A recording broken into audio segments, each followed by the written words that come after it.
बुद्ध को खड़े या चलते हुए अगर कोई मूर्ति स्थापित होती है, उसके मायने बिल्कुल अलग हैं, बैठे हुए बुद्ध के मायने अलग हैं। इसीलिए हमेशा बाबा साहब ने बोला है कि मुझे चलते हुए बुद्ध चाहिए, बैठे हुए बुद्ध नहीं चाहिए।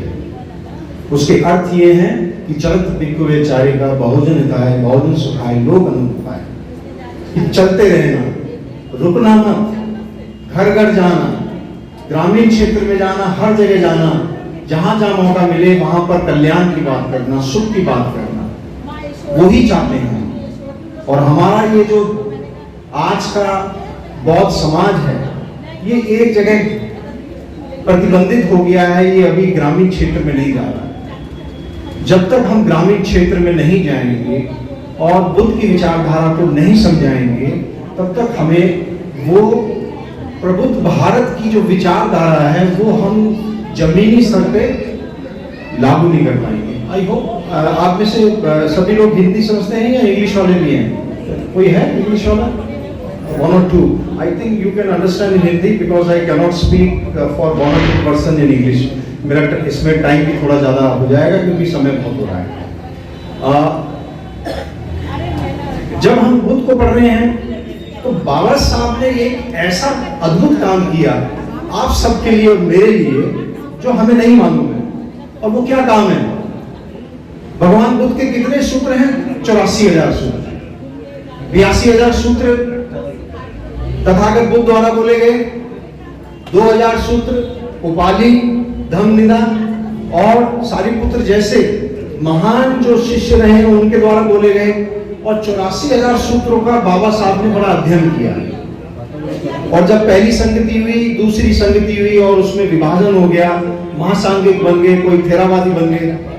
और जब तीसरी संगति हुई तो सम्राट अशोक ने वहां पर तीसरी संगति कराई तो उसको 3 सूत्रों में बांध दिया, सूत्र पिटक, विनय पिटक और अभिधम पिटक। उसका अध्ययन किया बाबा साहब ने।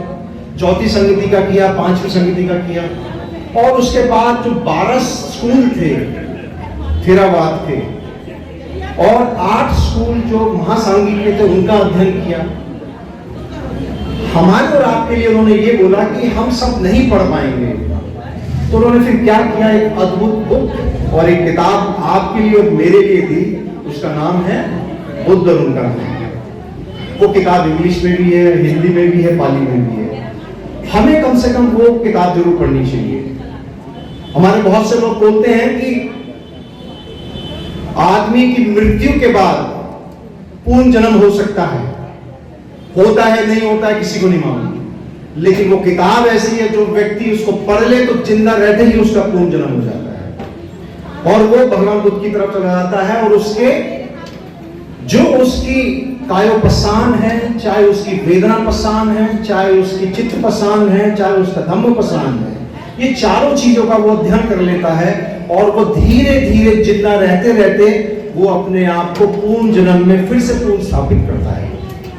और जब हम पूर्ण स्थापित कर लेते हैं तो हम इसी जिंदा रहते हुए हम धीरे धीरे परिनिर्वाण की तरफ चले जाते हैं। फिर हमें उसका भय नहीं होता, हमें डर नहीं होता, क्योंकि हमें 2 चीजें ही पकड़ के रखती है अपनी जिंदगी के अंदर, डर और लालच। ये दोनों चीजों को वो पूरा खत्म करता है बुद्ध और उनका ज्ञान। हमें ये सिखा देता है कि प्रतीत्य समुत्पाद क्या चीज है। जिस व्यक्ति को प्रतीत्य समुत्पाद समझ में आ जाए तो समझ लीजिए कि उसने एक तरीके से भगवान बुद्ध का आधे से ज्यादा उन्होंने उसका अर्थ समझ लिया है। जब तक प्रतीत्य समुत्पाद समझ में नहीं आएगा तब तक आपको आगे वाली जो पीढ़ी जो उसकी क्रियाएं हैं वो नहीं समझ में आएंगी। हमें उसकी वेदनाएं समझ में नहीं आएंगी और उसके बाद करुणा और मैत्री समझ में नहीं आएंगी। हमारी प्रज्ञा, हमारा जो विजडम है, हमारी जो नॉलेज है, वो आखिरी चरण पे नहीं पहुंच पाएगी। उसके लिए बहुत महत्वपूर्ण है आपको बुद्ध और उसका धम्म आपको पढ़नी चाहिए, उसका अध्ययन करना चाहिए। 1 बार नहीं, 2 बार नहीं, 10 बार पढ़िए, क्योंकि जरूरी नहीं है कि जब आप एक बार कोई चीज पढ़ते हैं तो आपको समझ में आ जाए। आज जो आपने पढ़ा है, जो आपने आज अर्थ निकाले हैं भगवान बुद्ध के, उनकी बातों के, हो सकता है कि वो आप 1 साल बाद आप उसके दूसरे अर्थ निकालें। आपकी प्रज्ञा बढ़ रही है और आपकी प्रज्ञा जो है अंत तक जा रही है, और वो लेके जाती है कि जब आपकी मृत्यु भी होने वाली होती है तो आप उसको बहुत आनंद के साथ स्वीकार करते हैं, बहुत आनंद के साथ स्वीकार करते हैं। इसीलिए हमेशा बोला है, बुद्ध भी यही बोलते रहे कि मैं परिनिर्वाण ले लूंगा, मैं अपने आयु के संस्कार को त्याग दूंगा, कुछ पूछना है तो पूछ लेना।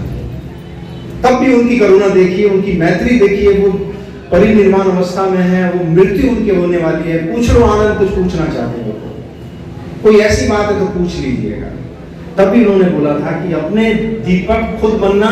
दीपक का मतलब सिर्फ ज्योति से नहीं होता है, दीपक का मतलब दीप से भी होता है। जो समुद्र के बीच में एक दीप खड़ा होता है अपने बलबूते पे, जिसको किसी की जरूरत नहीं होती है, वो दीप बन के भी रहना है। और वो दीप बनने के लिए आपको समझना पड़ेगा, अध्ययन करना पड़ेगा, और अपने आप को थोड़ा सा ठीक करना पड़ेगा। अगर मैं इस उम्र में, हमें लगता है कि हमने बाबा साहब को पढ़ तो लिया और भगवान बुद्ध को उनके माध्यम से ही हमें सब कुछ मिला। अगर बाबा साहब अम्बेडकर नहीं होते तो हमें लगता है कि हम बुद्ध को नहीं समझ पाते। उससे पहले अगर अलेक्जेंडर कनिंघम नहीं होते तो बाबा साहब अलेक्जेंडर कनिंघम को अध्ययन नहीं करते तो वो बुद्ध को नहीं समझ पाते। कितनी एक मेहनत हुई है, उस मेहनत के लिए हमने अभी तक कुछ काम नहीं किया है। हम अभी अपने आप को सिर्फ बौद्ध विहार तक अपने आप को सीमित रखा है। और अगर आपको पूरे भारत को प्रबुद्ध भारत बनाना है तो आपको ऐसी जगहों में भी जाना पड़ेगा जहां पर अभी तक कुछ नहीं हुआ है। बौद्ध गया, सारनाथ, वैशाली, कौशाम्बी, हर व्यक्ति जाता है, लेकिन अभी भी 99% आपके 84,000 स्तूपों का जो निर्माण सम्राट अशोक ने किया है, आप वहां तक नहीं पहुंच पाए हैं। सिरपुर जैसी जगह है, हम सब ने मिलकर किया। हालांकि राम बाबू जी और हमारे बाकी लोग बोल रहे हैं कि नरेंद्र सिंह का उसमें हाथ नहीं, ऐसा नहीं होता, संगठन का हाथ है। आप एक संगठित होकर लोगों को अपने साथ रखते हैं, जो जमीनी स्तर पे काम करते हैं, जिनके पास लालच नहीं होता है, उनको साथ लेके चलते हैं। 10 लोग आपके साथ चलते हैं, 4 लोगों को आप निकाल देते हैं, फिर 4 लोगों को लेते हैं, 2 लोगों को निकाल देते हैं। लेकिन ऐसे संगठित समाज को लेके चलेंगे, एक वर्ष के अंदर कम से कम एक कोई, चाहे चैत्र पूर्णिमा हो, विशाख पूर्णिमा हो, आषाढ़ पूर्णिमा हो, ये कोई भी पूर्णिमा हो, ऐसी जगह चले जाना जहां पर अभी तक कोई नहीं गया हो, लेकिन वहां पर भगवान बुद्ध का कोई दांत रखा होगा, कोई ऐसा धातु रखा होगा, कोई ऐसा उनका नाखून रखा होगा, वहां पर जाके बुद्ध वंदना करके आ जाए, तभी आपको कामयाबी मिल सकती है। पाटलिपुत्र, जहां से पूरे विश्व में एक सम्राट अशोक ने आप सबको धर्म सिखा दिया। पूरे देश विदेश में आज 18-20 कंट्रियां आज अगर भगवान बुद्ध को मानती हैं तो उसमें सिर्फ सम्राट अशोक का हाथ है। कितना बलिदान दिया है उस व्यक्ति ने कि जिसके पास अफगानिस्तान से लेकर भारत तक और पूरे भारत के अंदर उसी का साम्राज्य चल रहा था, और वो अपनी बेटी को बोल रहा है, संघमित्रा को, और अपने बेटे महेंद्र को बोल रहा है कि राजपाट नहीं दूंगा, धम्म का काम दूंगा। मुझे बुद्ध समझ में आ गए, अब तुम धम्म का प्रचार करो, जाओ आप भिक्षु भिक्षुनी बनो और पूरे विश्व को अंदर आप धम्मोपदेश दो। यही है राजपाट में, तो कुछ नहीं रखा। कोई कर सकता है? नरेंद्र सिंह नहीं करेगा अपने बच्चों के लिए। अगर नरेंद्र सिंह के पास पूरा राजपाट होगा तो मैं लालची लोभी आदमी हूं, पहले मैं राजपाट दूंगा, धर्म का काम नहीं सिखाऊंगा अपने बच्चों को। आप नहीं सिखाएंगे। उस व्यक्ति को भी आप इतने आदर के साथ हमें मानना चाहिए कि सम्राट अशोक जैसा व्यक्ति अगर नहीं होता तो ये बौद्ध धर्म जो है, ये 84,000 जो आपके स्तूप बने हैं पूरे विश्व के अंदर, जहां हम खोदते हैं जमीन को तो बुद्ध ही नजर आते हैं। सिर्फ और सिर्फ उसका ही सबसे बड़ा योगदान है। लेकिन आज उसकी राजधानी, मगध की राजधानी पटना पाटलिपुत्र में नामो निशान नहीं है भगवान बुद्ध का। क्या आपको दुख नहीं होता है? हमें पीड़ा होती है, हम रात को सो नहीं पाते हैं कि जिस व्यक्ति ने और जिस जगह से पूरे देश को विदेश को पूरा उसने धर्म का प्रचार किया, अपने बच्चों को लेके भेजा, लेकिन हम वहां तक, वही आज खत्म हो गया। हमें फिर से पुनः स्थापित करना है और बड़े संवैधानिक तरीके से करना है। किसी का बुरा नहीं करना है, किसी की बुराई भी नहीं करनी है। हमारा जो आज का जो बुद्धिस्ट अम्बेडकरवादी जो विचार जो है उसमें 99% बुराइयां ही करते रहते हैं और उनको अच्छाइयां लगता है। मुझे मालूम नहीं है कि कैसे अच्छाइयां की बात नहीं कर सकते हैं। अगर बाबा साहब ने महिलाओं के लिए कितना अच्छा बोला है, संविधान में एक एक चीज को पुराया है। अगर बुद्ध और उसके धम्म के बाद सारा संविधान जो लिखा है बाबा साहब ने सिर्फ बुद्ध को और सम्राट अशोक को देखते हुए लिखा है कि बुद्ध क्या चाहते थे, उनकी प्रस्तावना क्या थी, क्या प्रस्तावना थी भारत के संविधान की। यही ना जो पार्षद राम बाबू जी बोल के गए हैं कि लिबर्टी चाहिए, हमें स्वतंत्रता चाहिए, समानता चाहिए, हमें न्याय चाहिए, वो सारा का सारा बाबा साहब ने कहां से लिया? भगवान बुद्ध से लिया। पहली बार अगर महिलाओं को आजादी मिली है विश्व के अंदर, उनको बराबरी का दर्जा दिया है, तो वो सिर्फ भगवान बुद्ध ने दिया है। अपने में भिकुनी संघ बनाया उन्होंने, उपासिका संघ बनाया और उन्होंने उनको देशनाई दी। ये भ्रांतियां जरूर चलती हैं कि लोग बोलते हैं कि भगवान बुद्ध ने ही खुद अपने मुंह से बोला है कि अगर महिलाओं को भिकुनी बनाओगे तो 300 साल पीछे चला जाएगा। ये सब झूठ है और इसी झूठ का लोग उसका प्रचार करते हैं और उसको कोई दबाता नहीं है। ऐसा नहीं है। महिलाओं की वजह से ही, अगर महिला जिस दिन बौद्ध धर्म को समझ लेती है तो वो 2 परिवारों के अंदर बौद्ध धर्म फैला देती है। महिला जो है किसी के घर में जा सकती है, नरेंद्र नहीं जा सकता है किसी के घर में, क्योंकि उनका पति गया हुआ है काम करने के लिए, तो मैं कैसे जाऊंगा उसके घर में। लेकिन महिला तो जा सकती है, लेकिन उसको धर्म सीखना पड़ेगा, धर्म की वो बातें सीखनी पड़ेगी।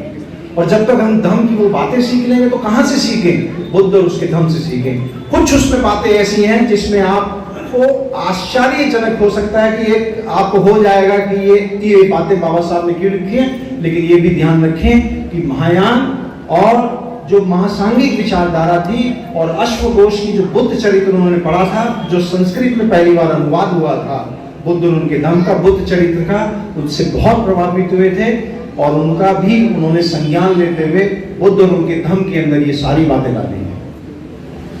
हमें इन चीजों को सोचना है। हमें एक दिन बौद्ध विहार में आना है। विहार का मतलब हमने कुछ सीख लिया है। विहार का मतलब क्या होता है? बहुत मान्यता यही है कि विहार के हम कुछ आके सीख के गए हैं, और जब हमने सीख लिया है तो फिर हमने कहाँ जाना है?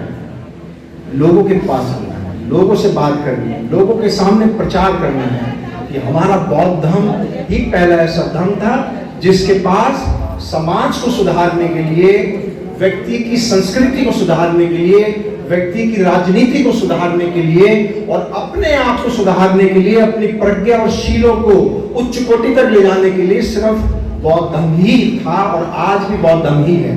वही सूत्र है, वही हमारी नींव है, वही हमारी फाउंडेशन है, उसी को हमें समझना है। जब हम इसको ले लेंगे तो हमारे साथ कोई भी गलत काम नहीं होंगे। जो व्यक्ति सच्ची निष्ठा से बिना नाम लिए कोई भी अच्छा काम करता है, धर्म का काम करता है, तभी धर्म आगे बढ़ता है। लेकिन आज का समाज ये चाहता है कि यहाँ पर जितने भी पोस्टर लगे तो यहाँ पर भगवान बुद्ध के साथ नरेंद्र का भी लगे। ये लालच है।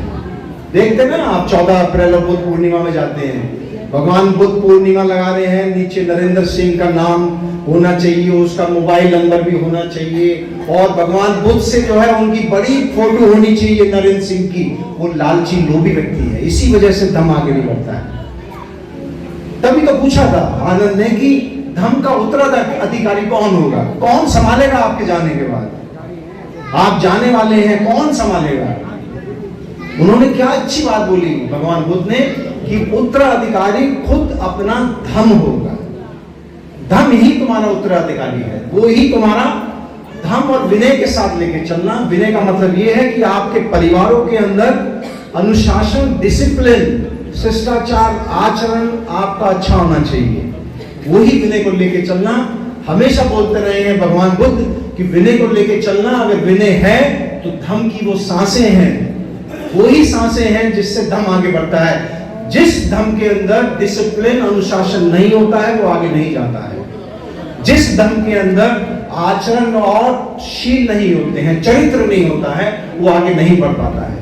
हमारे अंदर कहीं ना कहीं कमी है कि हम लालच और लोभ के अंदर फंस जाते हैं। अन्यथा आप इस धर्म को 70 साल हो गए हैं, 1950 में आपको सारे अधिकार दे दिए गए थे कि आप सब कुछ करें, लेकिन हमने नहीं किया। हम टीवी और बीवी में मस्त हो गए, हम उसकी जिंदगी में और अपनी बेटी के दहेज में मस्त हो गया। ये आपको जिम्मेदारी नहीं दी थी बाबा साहब ने। आपको बाबा साहब ने जिम्मेदारी ये दी थी कि आप प्रतिनिधित्व हैं, आप कोई काम करते हैं तो 15, 20%, 25% समाज को जरूर दीजिएगा, और वो उसमें आगे आने वाला समाज आगे बढ़ेगा। हम ग्रामीण क्षेत्र को भूल गए। मैं ग्रामीण क्षेत्र से ही आया, हम ग्रामीण क्षेत्र से आए, हम अफसर बन गए, हम डीआईजी बन गए, और पीछे मुड़ के नहीं देखा ग्रामीण क्षेत्र की तरफ कि मैंने उन लोगों का भी उद्धार करना है, बच्चे को शिक्षा देनी है, बच्चों को लेके आगे बढ़ना है। वही हम कोशिश कर रहे हैं कि जहां जहां जाते हैं कि हमने अभी तक 10,000 बच्चों को कैरियर गाइडेंस दी है, और कोशिश की है कि 1,000-1,200 बच्चों को हमने नौकरी दी है। लेकिन उसके साथ साथ भारत के संविधान की परिभाषा जरूर समझाई है, क्योंकि जो आने वाली पीढ़ी है, ये ध्यान रखें कि आप में से या आपका बेटा कोई संघमित्रा या महेंद्र बन जाएगा, और आपका आचरण अच्छा है तो आपके घर से कोई बाबा साहब अम्बेडकर बन जाएगा, आपके घर से ही कोई भगवान बुद्ध बन जाएगा। ऐसा नहीं है, भगवान बुद्ध के समय में भी 24 घंटे होते थे, आज भी 24 घंटे हैं, आज भी आचरण है, हमारे अंदर कमी है। आप छोटा मत सोचिए कि मुझे जो है बाबा साहब का, भगवान बुद्ध का फॉलोअर बनना है, मैंने उसका अनुयायी बनना है। अपने बच्चों को भगवान बुद्ध जैसा बनाइए, बाबा साहब जैसा बनाइए, सावित्रीबाई फुले जैसा बनाइए, ज्योतिबा फुले जैसा बनाइए। जब आप बनाएंगे तो ये तभी प्रबुद्ध भारत में होगा, नहीं तो आपको कहीं ना कहीं नुकसान उठाना पड़ेगा। आज नहीं तो 10 साल बाद, 20 साल बाद। अपनी जेब से पैसा निकालिए, अपना धन दीजिए, 25% दीजिए, 30% दीजिए, और जो भी आपको मिला है वो सिर्फ अच्छा मकान बनाइए और खाना ठीक खाइए और उच्च शिक्षा के लिए। मैं अंत में सिर्फ 1 मिनट और लूंगा, क्योंकि मैंने ज्यादा समय ले लिया। आई होप 15 मिनट हो गए। 15 मिनट का डिसिप्लिन था कि आप अपने बच्चों की उच्च शिक्षा, हायर स्टडीज के ऊपर ज्यादा ध्यान दीजिए। आप कहां पर पैसा खर्च करते हैं? आप शादियों में पैसा खर्च ज्यादा कर देते हैं। क्या जरूरत है शादियों में पैसा खर्च करने की? 1995 में मेरा मंगल परिणय हुआ, मेरी शादी हुई, कुछ नहीं खर्च होने दिया। सगाई, टीका, लगन, बैंड बाजा, बारात, घोड़ा, शादी का कार्ड भी नहीं छपने दिया। अच्छा लगता है आप घोड़े में बैठ के जोकर की तरह जाते हैं, नाचते रहते हैं आगे। कहां से अच्छा लगता है? कहां ये हमारी संस्कृति का हिस्सा नहीं है। क्या हमने पहनना है, क्या मैंने इसमें चेन डालनी है? और लड़की वाले को ये और बोल दिया कि भैया सिर्फ 3 चीजें बना लेना, दाल रोटी चावल और एक मीठा बना लेना और एक अच्छी सब्जी बना लेना, इतना बहुत है। उसका भी पैसा है, उसने मेहनत से कमाया है, आपका पैसा मेहनत का है। ये पैसा आपका नहीं है, ये पैसा बाबा साहब का है। आप उसके सिर्फ रखवाले हैं, लेकिन आपको इसलिए नहीं दिया है कि आप खर्च करें उठ पटा। इसको संभाल के रखिए, धर्म के प्रचार के लिए संभाल के रखिए। आप अगर 1 लाख रुपए कमाते हैं तो 100 किताबें खरीद के ले आइए, भगवान बुद्ध और उनका काम। किसी के पास जाए तो उसको गिफ्ट दे दीजिए। किसी से मिलने जाते कि भैया एक बार जरूर पढ़ लीजिए, बुद्ध और उसका धर्म, बहुत अच्छी किताब है ये। आदमी का पूर्ण जन्म हो जाता है, बहुत कुछ सीख लेता है, उसकी सारी चीजें जो है ठीक हो जाती हैं। एक बार जरूर पढ़ लीजिएगा। ये देख रहे हैं आप मेरे साथ बैठे हुए हरिशंकर जी, ये अयोध्या में पहली बार उन्होंने 2002 में बहुत संगति करा दी, 1 लाख आदमी आया था। आप इनके घर में जाएंगे, अभी गामा में घर लिया है ग्रेटर नोएडा में, 300 मीटर में जो घर बना रहे हैं, तो मार्बल में सिर्फ बुद्ध लगा दिए, जिस तरह से ये मार्बल में बुद्ध लगे, वो स्तूपा लगा दिया है मार्बल में। ये हमारी संस्कृति है। घर का नाम होना चाहिए राजगृह, लुम्बिनी, तक्षशिला, विक्रमशिला, ये हमारे घर के नाम होने चाहिए। आपके पास 3 बेडरूम कमरा है, उसमें नाम लिख दीजिए, तथागत, सम्यक संबुद्ध, संघमित्रा, प्रजापति, कुछ भी लिख दीजिए। वो आपकी संस्कृति को स्ट्रॉन्ग करता है, मजबूत बनाता है कि मैं सुबह से लेकर शाम तक अपनी ही चीजों का, अपनी ही संस्कृति की, अपनी ही बातों का मैं हर रोजाना इन चीजों को आगे बढ़ाता हूँ। मैंने बहुत समय लिया है आपका, क्योंकि हम ग्रामीण क्षेत्र में बच्चों की कैरियर गाइडेंस करते हैं कि किस तरह से उनको नौकरी मिलनी चाहिए, किस तरह से उनको आगे बढ़ना चाहिए। तो इसलिए घंटे 2 घंटे 3 घंटे बोलना पड़ता है, बेचारे कभी सुनते हैं कभी नहीं सुनते हैं। और आपने मुझे यहाँ बुलाया, मैं बहुत अनुग्रहित हूँ कि आपने इस मूर्ति के लिए, अनावरण करने के लिए, मूर्ति से आपको कुछ नहीं मिलने वाला है। मूर्ति के आगे हम सिर्फ संकल्प लेते हैं कि सारे काम मैंने ही करने हैं, ये ध्यान रखिएगा। भगवान बुद्ध ने जो देना था वो दे दिया, बाबा साहब ने देना था वो दे दिया। आप मूर्ति के आगे आप संकल्प खुद करते हैं कि मैंने ही सारे काम करने हैं, मैंने ही सब कुछ करना है। मैंने अपने बेडरूम में बाबा साहब की और भगवान बुद्ध की और रमाबाई का ओरिजिनल फोटोग्राफ लगाया हुआ है। मैं हमेशा उनको देखता रहता हूँ कि मुझे लगता है कि कहीं ये मुझे डांट तो नहीं रहे हैं कि आज तूने कुछ किया, हमके लिए कुछ किया आज तूने, कि आज ऐसी सोता रहा या कुछ करता रहा, खाना पीना खाता रहा। वो आपको सिंबॉलिक तरीके से आपको एहसास दिलाता है कि आपको कुछ करना है। प्रज्ञा बढ़ाइए, अपने बच्चों को बोलिए कि वो इंग्लिश बहुत अच्छी बोले, उसमें उनको मास्टर्स बनाइए, जरूरत है हमें, हमारे पास अच्छे इंग्लिश बोलने वाले नहीं। बच्चों को सिखाइए, ग्रामेटिकल कोई मिस्टेक करता हो कोई बात नहीं, बोले इंग्लिश बोले, घर के अंदर वातावरण अच्छा रखें, अच्छी हिंदी शब्दावली का इस्तेमाल करें, पाली का अच्छा इस्तेमाल करें। और अपने बच्चों को बोलें कि हर हालत में आपको इंग्लिश सीखनी है, इंग्लिश में आपको फ्लुएंट होना है, आपको 1-1 घंटे आपने खड़े होकर बोलना है। बच्चों को अच्छा लीडर बनाइए, हमें जरूरत है आप सबकी। हम चले जाएंगे, आपकी आने वाली जनरेशन में आपने सब कुछ देके जाना है, अन्यथा बहुत गलत हो जाएगा। इसी के साथ बहुत बहुत साधुवाद आपका, बहुत अनुग्रहित हूँ। और आपने मेरे को सुना, आप सबका जय भीम, नमो बुद्धाय, साधु साधु। अगर आपने अभी तक हमारा चैनल सब्सक्राइब नहीं किया है तो सब्सक्राइब करें और घंटी का बटन बिल्कुल भी दबाना ना भूलें, ताकि सभी लेटेस्ट खबरें पहुंच सकें आप पे सबसे पहले।